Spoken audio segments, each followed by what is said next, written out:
नमस्कार, आप देख रहे हैं प्राइम टाइम। मैं हूं सोहेल खान। शुरुआत पद्म पुरस्कारों के ऐलान के साथ। केंद्र सरकार ने पद्म पुरस्कारों का ऐलान कर दिया है। 4 हस्तियों को पद्म विभूषण से सम्मानित किया जाएगा। इसके अलावा 17 लोगों को पद्म भूषण और 107 हस्तियों को पद्मश्री से नवाजा जाएगा। सीडीएस जनरल बिपिन रावत और कल्याण सिंह को मरणोपरांत पद्म विभूषण दिया जाएगा। इनके अलावा गुलाम नबी आजाद को पद्म भूषण, राधे श्याम खेमका, प्रभा अत्रे को भी पद्म विभूषण से सम्मानित किया जाएगा। इसके अलावा मध्य प्रदेश से 5 हस्तियों को पद्मश्री अवार्ड से नवाजा जाएगा। इनमें अर्जुन सिंह धुर्वे, दुर्गाबाई व्याम, डॉक्टर नरेंद्र प्रसाद मिश्रा, राम सहाय पांडे, अवध किशोर जड़िया को पद्मश्री अवार्ड मिलेगा। कुल 4 हस्तियों को पद्म विभूषण, 17 हस्तियों को पद्म भूषण और 107 हस्तियों को पद्मश्री से नवाजा जाएगा। इनमें खास तौर से सीडीएस जनरल बिपिन रावत का नाम और कल्याण सिंह का नाम शामिल है, जिन्हें मरणोपरांत पद्म विभूषण दिया जाएगा।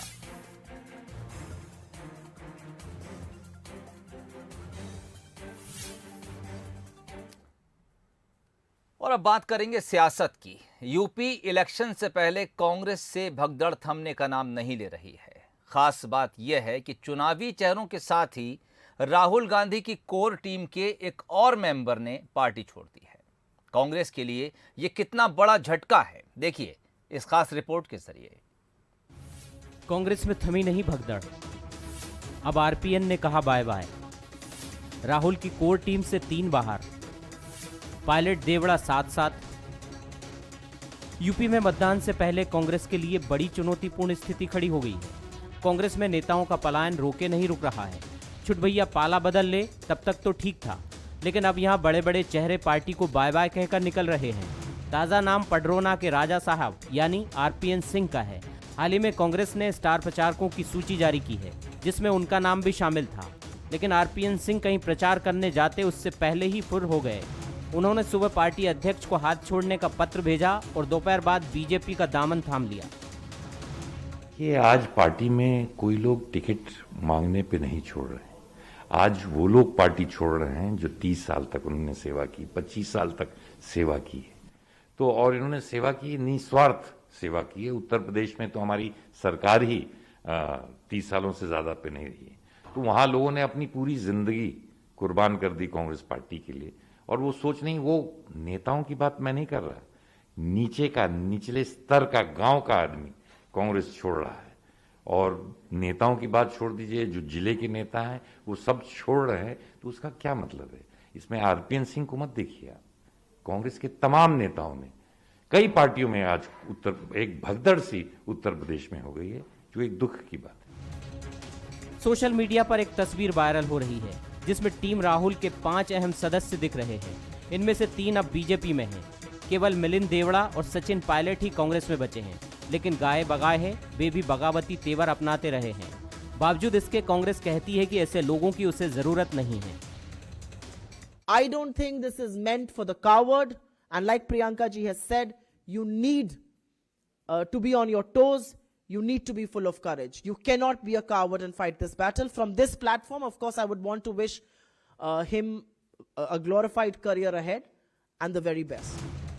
कांग्रेस में एक बार फिर राहुल गांधी को कमान सौंपने की तैयारी चल रही है, जबकि एक एक कर उनकी कोर टीम के सदस्य उनका साथ छोड़ रहे हैं। ऐसे में उनके सामने नई टीम खड़ी करने की चुनौती होगी। वैसे पिछले 7 साल में कांग्रेस खाली सी हो गई है।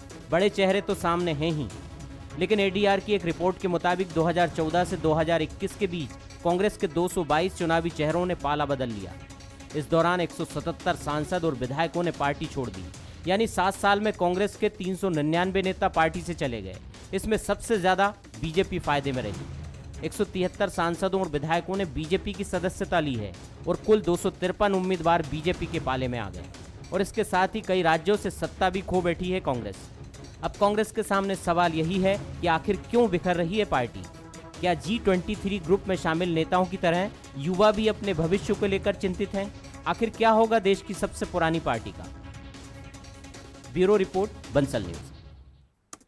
और अब बात महाराष्ट्र की सियासत की। महाराष्ट्र में खुद को बड़ा साबित करने के लिए बीजेपी और शिवसेना के बीच लड़ाई जारी है। शिवसेना सांसद और प्रवक्ता संजय राउत ने सोशल मीडिया पर एक कार्टून पोस्ट कर शिवसेना को बीजेपी से ऊपर बताया। इस कार्टून में शिवसेना के संस्थापक बाल ठाकरे कुर्सी पर बैठे हैं और उनका दूसरा पैर दूसरी कुर्सी पर है। उनके सामने बीजेपी के दिवंगत नेता प्रमोद महाजन खड़े हैं। सामने एक छोटी कुर्सी रखी है और बाला साहब महाजन को उस पर बैठने के लिए इशारा कर रहे हैं। संजय राउत ने अपने ट्वीट के कैप्शन में लिखा, कौन किसकी वजह से आगे बढ़ा, आंखें खोलो साफ देखो। इस कार्टून पर प्रमोद महाजन की बेटी और बीजेपी सांसद पूनम महाजन ने अपनी कड़ी प्रतिक्रिया दी। उन्होंने सोशल मीडिया पर लिखा कि स्वर्गीय बाला साहेब और स्वर्गीय प्रमोद जी ने हिंदुत्व के लिए मर्दों की तरह गठबंधन किया था, ना मर्दों की तरह कार्टून मत दिखाओ। पूनम महाजन के इस ट्वीट के कुछ देर के बाद ही संजय राउत ने अपना ट्वीट डिलीट भी कर दिया।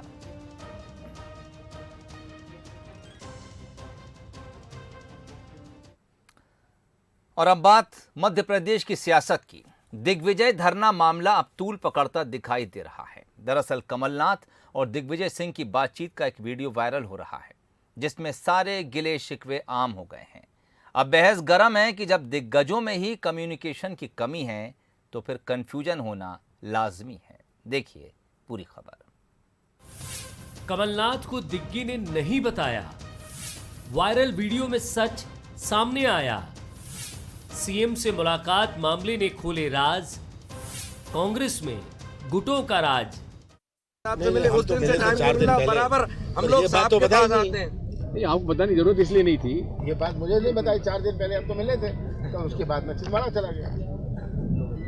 बात यह है कि हम तो 1.5 महीने से मांग रहे हैं। मिले और काम चल रहा है, अब मशीनें बढ़ती जा रही है, आपके थ्रू समय मांगे हम रोज बढ़ती जा रही है। रोज मशीनें बढ़ रही हैं।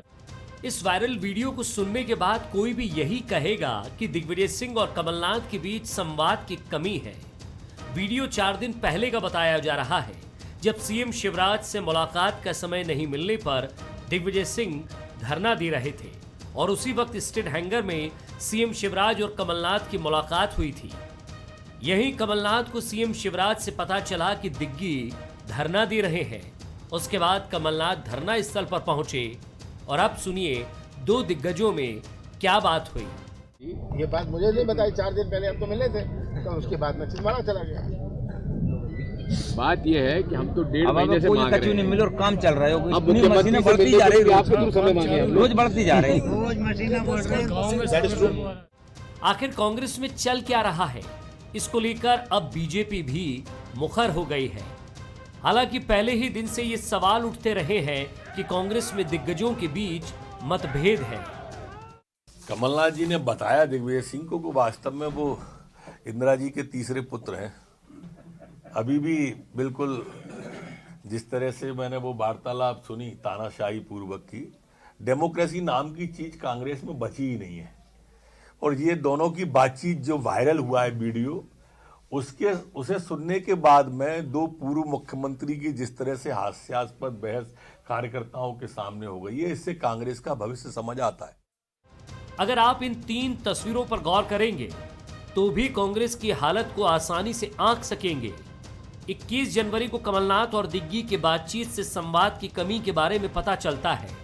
इससे पहले पिछले साल 1 अक्टूबर को अरुण यादव भी संवादहीनता का आरोप लगा चुके हैं। अरुण यादव के आरोप के ठीक 1 महीने बाद उनके बयान का अजय सिंह समर्थन करते दिखे।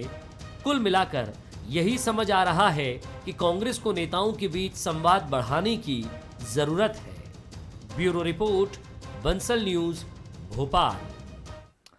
खबरें अभी और भी हैं। ब्रेक के बाद आपका स्वागत है। बात करेंगे कॉलेज एग्जाम की। मध्य प्रदेश में अब कॉलेज एग्जाम ऑफलाइन होंगे। हाई कोर्ट में राज्य सरकार ने अपना जवाब पेश कर दिया है। सरकार का कहना है कि अगर छात्र कोरोना पॉजिटिव होगा तो उसे दूसरा मौका दे दिया जाएगा और एग्जाम के दौरान पूरी तरह से कोरोना प्रोटोकॉल का पालन कराया जाएगा। दरअसल हाई कोर्ट में ऑनलाइन एग्जाम कराने को लेकर याचिका लगाई गई थी, जिसके जवाब में राज्य सरकार ने अपना जवाब पेश कर दिया है। एग्ज़ाम को ऑफलाइन मोड में ही कराने की बात सरकार ने कही है और इसके लिए जो कुछ ज़रूरी इंतजामात कोरोना को देखते हुए करना है उन सब के लिए भी जवाब पेश कर दिया गया है। अगर छात्र कोरोना पॉजिटिव है उसे दूसरा मौका दे दिया जाएगा एग्ज़ाम में बैठने का। इसके अलावा जो बच्चे एग्ज़ाम देने सेंटर्स पर पहुंचेंगे कोरोना गाइडलाइन का पालन पूरी तरह से पूरी सख्ती से कराया जाएगा।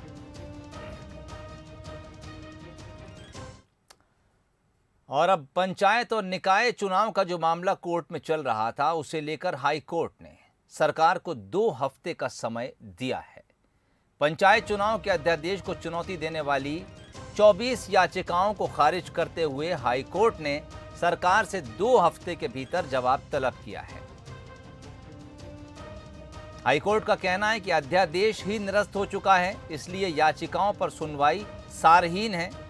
केवल जया ठाकुर समेत 14 ऐसी याचिकाएं हैं जिन्हें हाई कोर्ट ने सुनवाई के लिए जारी रखा है। इसके अलावा जितनी भी याचिकाएं थीं सबको निरस्त करते हुए राज्य सरकार से 2 हफ्ते के भीतर जवाब तलब किया है।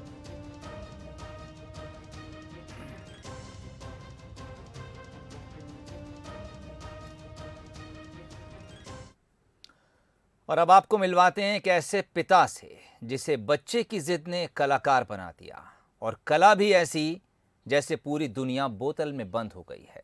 बच्चे की जिद को पूरा करने के लिए किसान पिता ने कांच की एक ऐसी दुनिया बनाई जिसे देखकर अब हर कोई हैरान रह जाता है। दुनिया को बोतल में बंद करने का हुनर, कला और कलाकारी का बेमिसाल सफर, मोदी को शीशी में बंद करने का सपना, शीशी के अंदर ताजमहल, बोतल के अंदर मंदिर, कुतुब मीनार हो या फिर बंसी बजाते मुरली मनोहर, यहां बोतल के अंदर जैसे पूरी दुनिया को बंद कर दिया गया है। अब आप सोच रहे होंगे कि मंदिर को शीशी के अंदर कैसे डाल दिया, कन्हैया बोतल के अंदर कैसे पहुंचे? और इन सवालों का एक ही जवाब है, बेमिसाल हुनर, अद्भुत कलाकारी। रायसेन के उदयपुरा में रहने वाले किसान राम मोहन रघुवंशी के हाथों में दुनिया को बोतल में बंद करने का हुनर है। खेती किसानी के साथ अपने अंदर कलाकार को भी जिंदा रखे हुए हैं। राम मोहन कहते हैं कि बच्चे की जिद ने उन्हें कलाकार बनाया है। कबाड़ से औजार बनाए और अपने सपनों को शीशी के अंदर बुनने का काम शुरू कर दिया।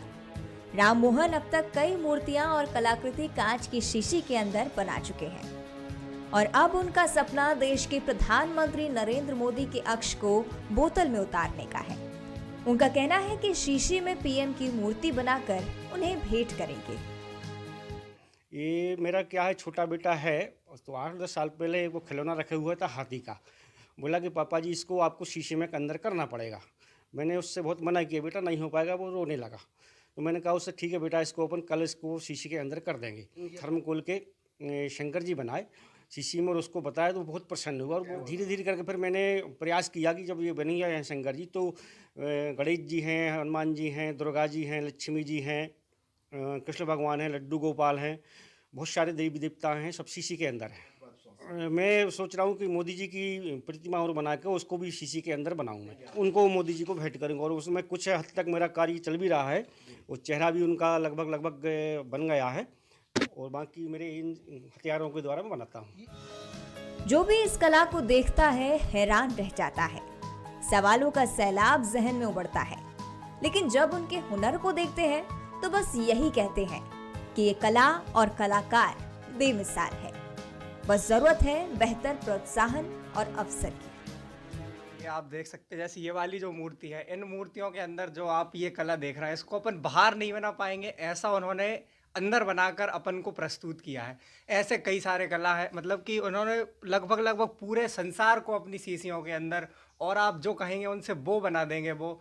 और ऐसे कलाकारों को मतलब जो है और ऊंचाई तक पहुंचाने के लिए। और इस तरह का काम मैंने और कहीं ज़्यादा देखा नहीं है, परंतु ये उनकी कला है और इस कला के माध्यम से उन्होंने जो संग्रह एकत्रित किया है वो निश्चित दर्शनीय है और कहीं ना कहीं उसे स्थान मिलना चाहिए। कहीं संग्रहालय में स्थान मिलना चाहिए, कहीं हस्तशिल्प की बात आती है वहाँ स्थान मिलना चाहिए।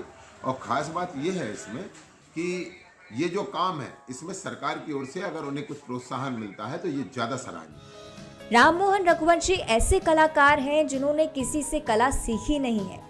यूं कह सकते हैं कि ऊपर वाले ने खुद उन्हें इस हुनर से नवाजा है और वो भी पूरी शिद्दत से इस नायाब कला को सहेजे हुए हैं। ब्यूरो रिपोर्ट के साथ रोहित चौधरी, बंसल न्यूज, बरेली। गणतंत्र दिवस की पूर्व संध्या पर राजधानी भोपाल के शासकीय भवनों को दुल्हन की तरह सजाया गया है। 3 तस्वीरें आपको दिखाते हैं। विधानसभा भवन, वल्लभ भवन और राजभवन की ये 3 तस्वीरें हैं। गणतंत्र दिवस की पूर्व संध्या पर यहाँ आकर्षक साज सज्जा की गई है। आकर्षक रोशनी से इन भवनों को सजाया गया है।